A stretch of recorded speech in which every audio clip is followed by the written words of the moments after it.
Hey,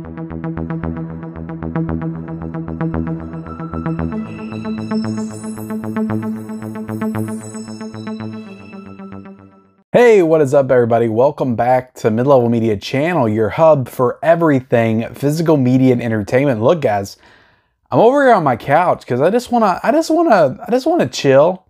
You know, I just want to chill. I want to reflect on the fall season of 2022, and I'm going to pull out some recommendations, some must-own titles, because I've been thinking about it. You know, going into the fall, there was a lot of exciting stuff coming out. So there was a lot of exciting stuff, and I want to kind of reflect on it, but reflect on the months of September, October, November, pull what I believe to be some of the greatest hits, some of the must-own titles that you need to have in your collection. Like, these are titles that I would recommend that you buy right away. They are must-owns. Now, there were some that I feel like I was kind of on the fence for, and I was like, are these must-owns? And I had to make some hard decisions. I had to put some back, but some of these I just threw in. Anyway, you know, I said F it. I don't care if I've got 20 titles to recommend or not. But yeah, I'm over here on the couch. I wanted to be comfortable. You know, I wanted to be comfortable. I wanted this to be casual. So look, if you haven't yet subscribed to the channel, hit the subscribe button. You know, hit the like button as well. And then comment down below what were some of your favorite titles that came out in the months of September, October, November, the fall season of 2022. And then answer the question, did it deliver for you? Did the fall season deliver what you needed? Because we got a lot of good stuff. We really did. Also, a little bit of controversy here and there as well. Some stuff that didn't quite deliver like we wanted it to. And I don't know, I'm going to go through it all. We're going to go through it. We're going to go, well, not at all. I didn't pull over every single title. But let's start in September. Let's start in September. I've got 5 titles in September.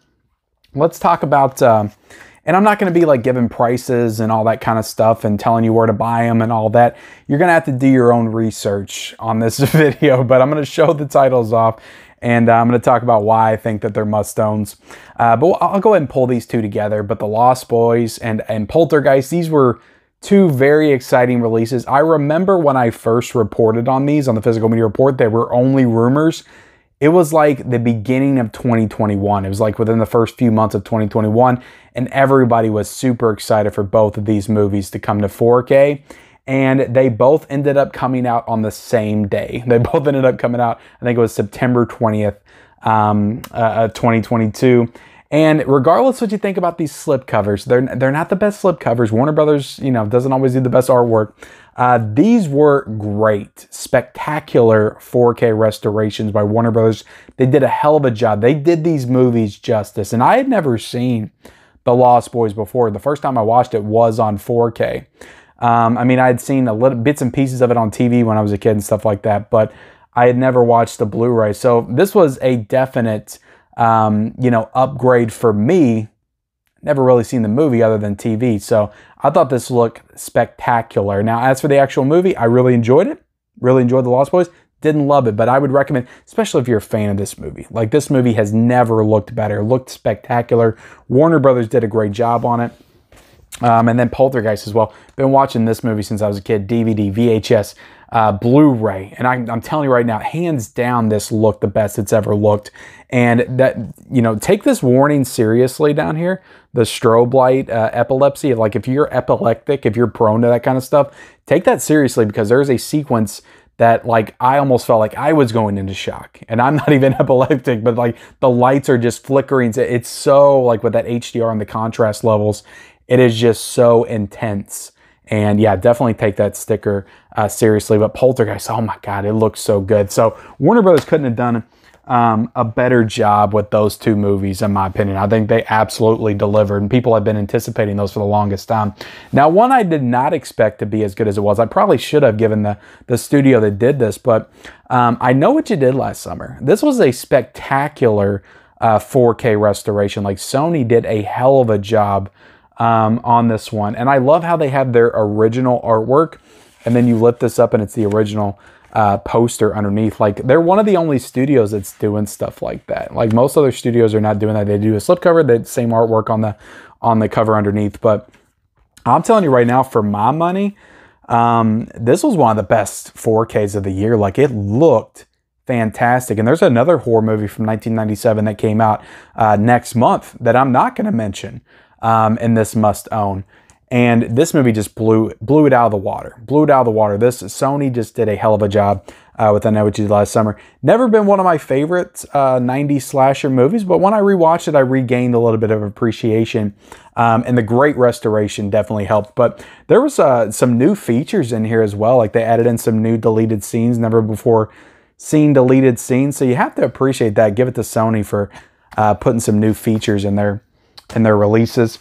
Star Trek II, The Wrath of Khan. I mean, Star Trek II, The Wrath of Khan actually came out in 2021, came out in the 4-pack, but this is the first time they released it individually.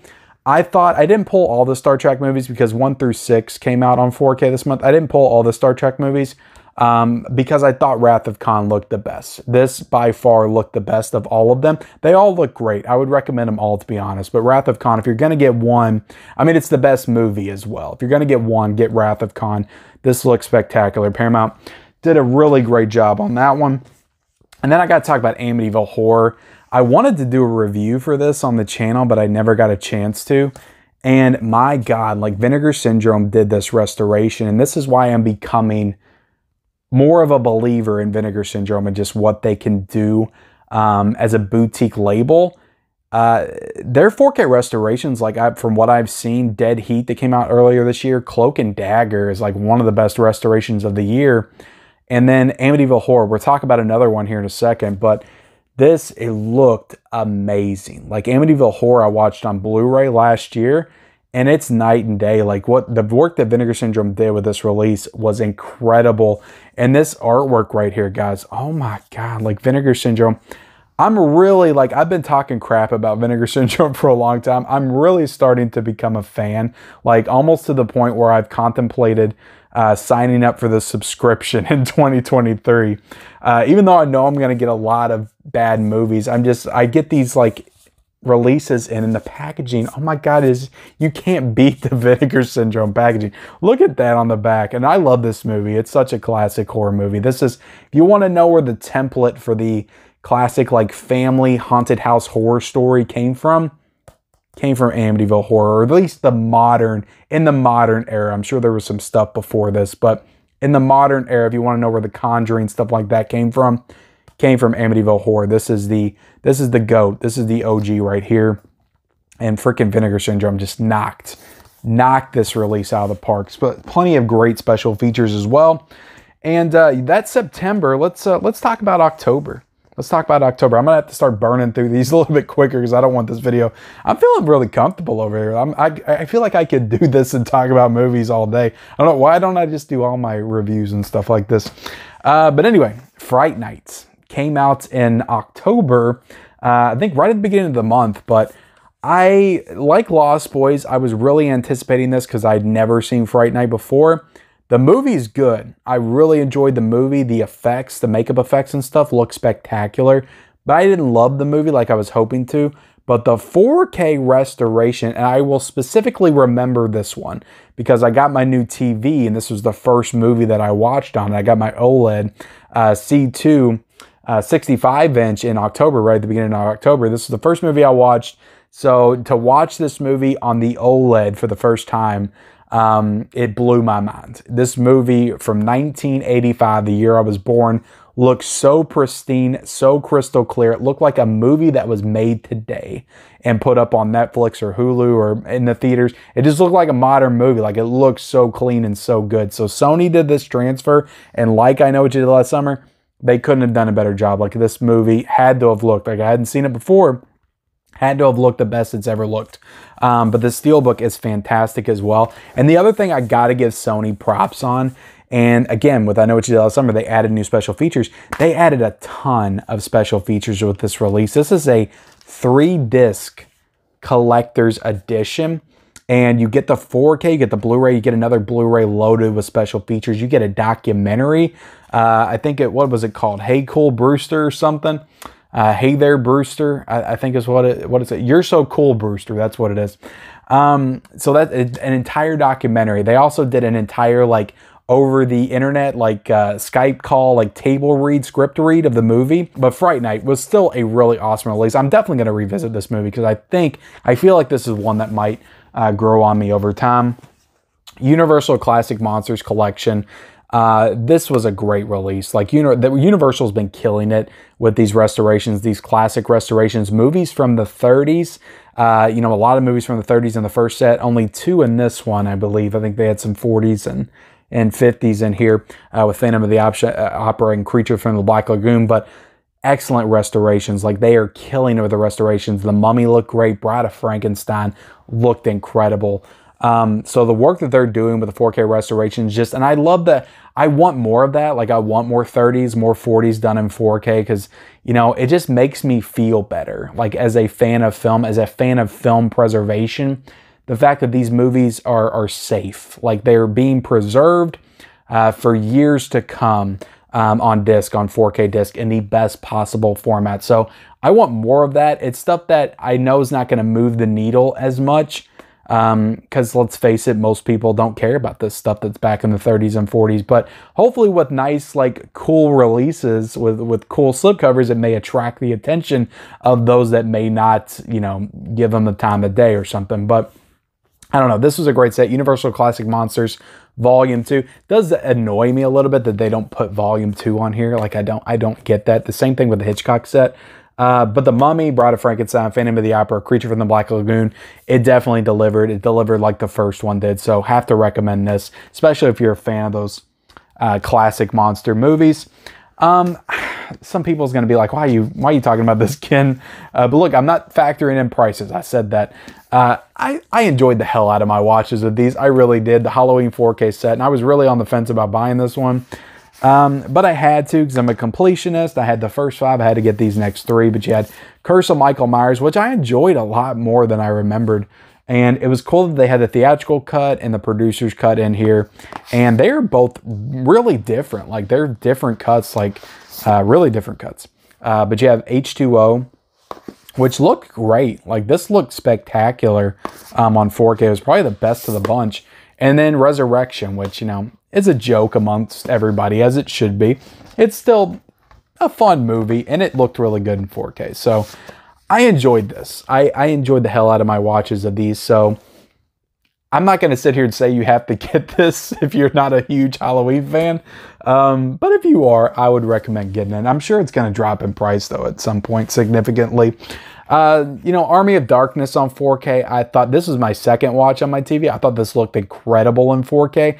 I know there was some controversy because they didn't do the director's cut in 4K, but they did do the international cut, which has a lot of the director's cut footage. And in my opinion, that's kind of the superior cut because I believe in the international cut, it adds in a lot of the director's cut footage, but it also has the supermarket sequence at the end. I don't really like the director's cut stuff at the end, like the apocalypse, end of the world stuff at the end of that.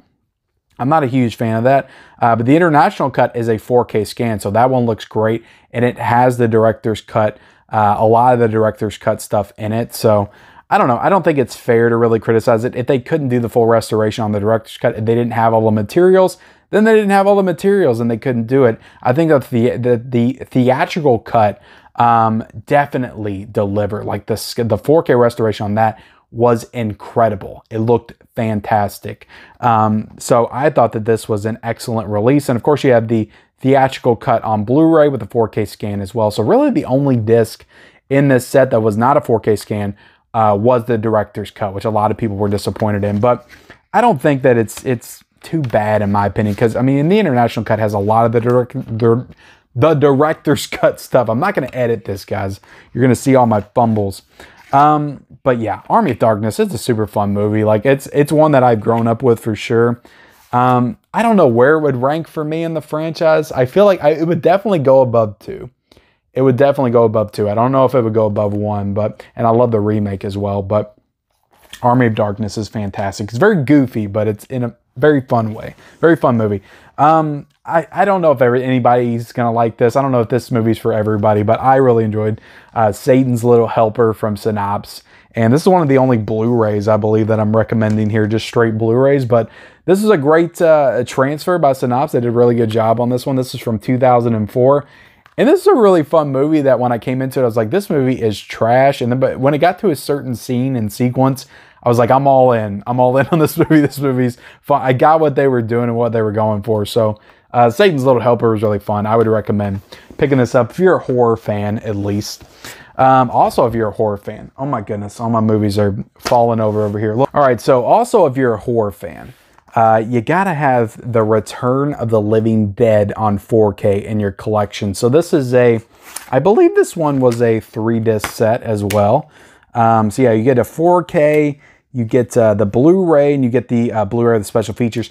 Tons of special features, a boatload of special features with this set. Again, it's all the same special features that they already did on the Blu-ray, but still awesome because I don't have that Scream Factory Blu-ray, so this is cool for me to get for the first time. This looked great. This movie's so much fun. I watched it for the first time last year, and I loved it. I was like, why have I not seen this movie before? It's so much fun, and it's just so awesome, like the effects work in this movie. And of course, Dan O'Bannon directed the film, and he was also a writer on Aliens. So I think it's the only movie he ever directed as well, but super fun movie, awesome practical special effects, and it's a great story as well, and it's fun. It's scary, but it's also like kind of lighthearted and fun as well, and it plays with those two tones. It kind of balances those two tones very well. So yeah, I was like, why have I not seen this before? This movie is freaking awesome. But Return of the Living Dead is great. Highly recommend that on 4K. And then Vinegar Syndrome strikes again with the Texas Chainsaw Massacre Part 2 on 4K. And this set just speaks for itself. This set, it's a hard box case. You take it out. You got the slip cover right here. And, you know, Texas Chainsaw Massacre 2, it is, you know, it's definitely a goofier, like Saturday morning cartoon version of the Texas Chainsaw Massacre. But I love it. It's probably my favorite of the franchise, if I'm being honest. And there is so much. There's so much special features on here. They ported over all the special features from the Scream Factory edition. But there is a ton of new special features in this release. Like, it's ridiculous. Like, they got like the cast and crew back together again to do a bunch. Like, there must be at least like 2 to 3 hours of brand new special features and interviews in this release. So like freaking Vinegar Syndrome is just knocking it out of the park. Like with this and Amityville again, like I said, I'm becoming a fan. And like a few months ago, I would have laughed at Vinegar Syndrome and called him a joke. And it's like, I'm becoming more and more of a fan as they go. And I mean, I've got Roadhouse and Freeway on 4K coming in next, and I'm very excited for those. So yeah, Texas Chainsaw Massacre 2 is a must. So let's get in November. So we talked about a lot of this stuff recently, so I don't feel the need to go as in depth, but you got to get Top Gun Maverick in the collection. Like, this is the best movie of 2022, in my opinion, new movie. This, oh my God, this 4K looks so good. It's a new movie, but it's probably the best like new movie 4K that I've like ever seen. Like, this is the pinnacle. Like, I talk about a lot of restorations, like older movies that are getting restored in 4K. And that's always cool to see, like an older movie getting cleaned up to the best, looking the best it's ever looked. But if you want to know what like 4K truly is, and there was some of this movie was shot in 8K, so you get a little bit of that as well. If you want to know what the peak of what 4K can do is, you'll watch Top Gun Maverick, because that is the peak. That is the pinnacle of what this format can do.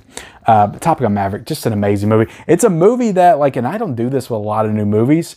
When I was done watching Top Gun Maverick, I was like, I want to watch it again. Like, it's like a ride. Like, you get off it like when you were a kid. And again, I don't feel this way about a lot of movies today. But you get off the ride and you're like, immediately want to jump back in line and ride it again. That is Top Gun Maverick. Just such a spectacular movie. Christmas Vacation on 4K. This was a great transfer for a movie that I've loved since I was a kid. I love Christmas Vacation, and the movie never looked better. The Blu-ray I've been watching for years, but when I compared that to this, I was like, damn, like I've been missing out. And I'm so happy to get to watch this on 4K every single year going forward. And like that's why this was kind of worth it for me. And also, I guess I should talk about Christmas Story as well. I watch these movies every year. So now I get to watch these 4Ks every year. I don't do that with all my 4Ks. So these 4Ks for me are more than worth the price because I'm going to watch these every year. So they'll always get played every single year in my 4K player. But Christmas Story looked fantastic as well in 4K. Great restoration. Starship Troopers, I was blown away. Blown away. And this is a new steelbook right here. And Sony put this out. This already had a Sony 4K, but they put this out with the steelbook, the 25th anniversary edition. They added in Dolby Vision. And there's also a new special feature on here as well. I think it's like some kind of anniversary reunion thing between the cast and crew. But oh my God, like I had never seen the 4K before, but this looked incredible. And I've been watching this movie since I was a kid. And I'd never seen it like this before. I was like, oh my God. And the sound was amazing with the Atmos. Everything was so good. So Starship Troopers on 4K. I think this is a must own for your collection. Yeah, you can probably get away with just getting the regular 4K. I'm sure it looks great as well. But with that Dolby Vision, I feel like it adds just a little bit extra. Saturday Night Fever was my favorite first time watch of November. I love this movie and I thought it looked great on 4K. So highly recommend this one, starring John Travolta right there. Incredible slipcover as well.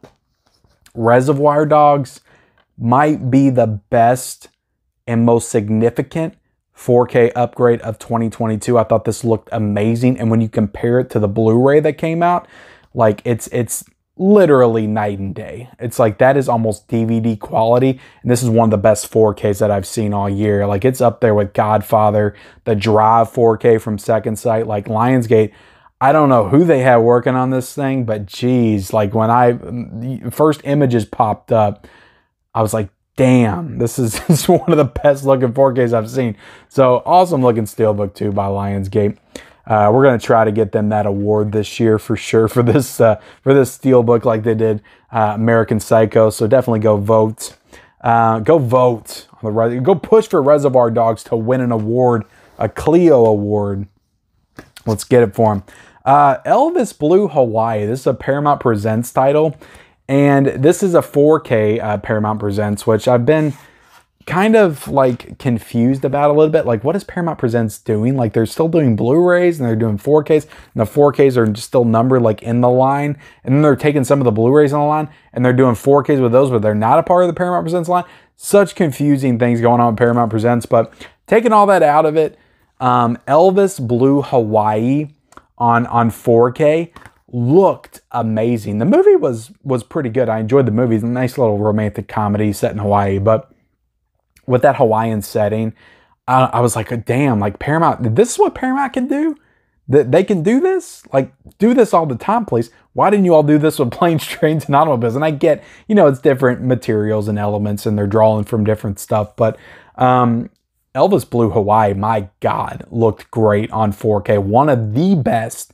If we're talking about Paramount restorations, I would say Godfather, Godfather 2, Elvis Blue Hawaii, like one of the best of the year as far as like restorations. Top Gun Maverick, obviously, but that's a newer film, so I don't know if I count that completely, but great. Highly recommend this. Super fun movie too, but it looked fantastic in 4K. Mystery Men looked great on 4K as well. Kino Lorber did a hell of a job. Again, another movie I've been watching since I was a kid. I loved this movie growing up, and I was super excited to get it on 4K because I never owned it on Blu-ray. I think I had it on DVD was the last format I had it on. But I thought this looked fantastic. Kino Lorber did a hell of a job on that 4K Mystery Men. And let's talk about the last two. I wanted to do reviews for these. Well, I did an unboxing for Wally, and I watched this, and it looked amazing. But also, I hadn't seen the Disney 4K, so I don't know if it was comparable, if it looked the same as the Disney 4K. I had heard that it was the same restoration, but it looked amazing. Tons of great special features here. Awesome looking digipack set as well. So Wally on 4K from the Criterion Collection, I would recommend. And I like this movie a lot better than I did the first time I saw it. It's been quite some time since I've seen Wally. Malcolm X. I wanted to do a full review for this, but I don't think I'm going to get the chance to do it. So I just decided to lump it in with here. with this video right here. Malcolm X, I watched this the other night. This is a long movie, 3 hours and 20 minutes. This solidified the fact that this is the best Spike Lee movie. My rewatch of this solidified that fact. This is the best Spike Lee movie. Maybe I need to rewatch Do the Right Thing, but this is an epic. This is a straight epic movie. And what I love about this movie, what I love about Spike Lee as a filmmaker is, you know, I'm not trying to get political or anything like that. Say what you want about his politics or his, you know, what he thinks and his opinions and the stuff that he puts in his movies. Say what you want about all that. But when you watch a Spike Lee film, and this is what I love about watching films and just filmmakers and just really diving into like what makes filmmakers tick and stuff like that, it is 100%, like he 100% puts his heart, soul, and emotion into every movie that he makes. And when you're watching a Spike Lee film, like you feel Spike Lee, you feel that filmmaker in the movie, just like you feel Tarantino through his movies or Spielberg through his movies. You feel Spike Lee when you're watching a Spike Lee movie. You can just tell he puts everything he's got into his movies, his soul, his heart, his emotion, everything that he's got. And that shines through the best, in my opinion, in Malcolm X. This movie is an epic cinematic achievement. And it's really hard for me to say Unforgiven won Best Picture. I love Unforgiven. But I don't know, it's hard for me. This might be the best picture of 1992. It's a great movie. Denzel Washington, like it's a young Denzel Washington. I don't feel like he had really popped at this point. Maybe he had. Again, I wasn't too aware of him in 1992. I feel like Denzel got his it really popped as an actor like in the mid to late 90s. But damn. So good. A tour de force performance. That's what they say, right? In this movie, like it is astonishing what he does in this film as the character of Malcolm X. Like just the range that he goes through, the arc of his character, like his personality and how he's able to shift and evolve it throughout the movie. And just how Spike Lee, like with this movie, it's 3 hours and 20 minutes. It doesn't feel like anything is cut. It feels like everything's there. But it also doesn't feel like he's like over bloating it just to do it. Like everything that's in the movie is 3 hours and 20 minutes. Sometimes you'll watch a 3 hour and 20 minute movie. Oh, you could have cut out 20 minutes here, 15 minutes here. You didn't need all this. Every moment, every scene, everything in this movie feels like it's necessary and needs to be there to complete this movie. And it's not boring. Like it's so engaging just throughout the entire movie. So I love Malcolm X. It is one of it may be the best biopic ever made. And it's a perfect movie. So it's freaking phenomenal. I'm so happy that Criterion did this edition. So absolutely recommend. I know it's $35 now, but even at the non-sale Criterion price, I recommend Malcolm X on 4K because let's talk about the 4K transfer real quick. I almost didn't talk about it. It looked, oh my God, so beautiful. So beautiful. Like, Denzel's wearing like all of these like really colorful outfits, like in particular, like the first hour and a half of the movie. And every time he like changed a color, like it just popped off the screen and looked incredible. But beyond that, like the setting, the period piece setting, there's just the cinematography in this movie is incredible. And it's a very, I feel like a very like colorful movie. And it's just a very eye-catching movie. It's just, everything about this movie is excellent. It's a perfect movie in my opinion. So Malcolm X is a must-own from the Criterion Collection on 4K. And there you have it, guys. That's my movies. I know I probably left some stuff out that you really love. But look, I was able to do this in 30 minutes, so I'm proud of myself. So when I go through all this stuff, there was some incredible stuff that came out. I have to say at the end of the day, I feel like the fall season of 2022, it delivered. Was there some disappointments? Yes. Overall, I feel like it delivered. I feel like November was the month. I feel like November was the best month of the year, to be honest. I know we always get excited about all the horror releases that come out in September, October, but there was just so much in November that came out that was worth getting excited over. So I appreciate you guys watching this video. Like, comment, subscribe, all that good stuff. Let me know in the comment section below, like, what were some of your favorite releases of the fall? I'm sure you've got some stuff, maybe some stuff I didn't get a chance to see. Let me know in that comment section below. Turn on the bell notifications. Follow me on all my social media accounts. Those links are down below in the description, and we'll see you next time.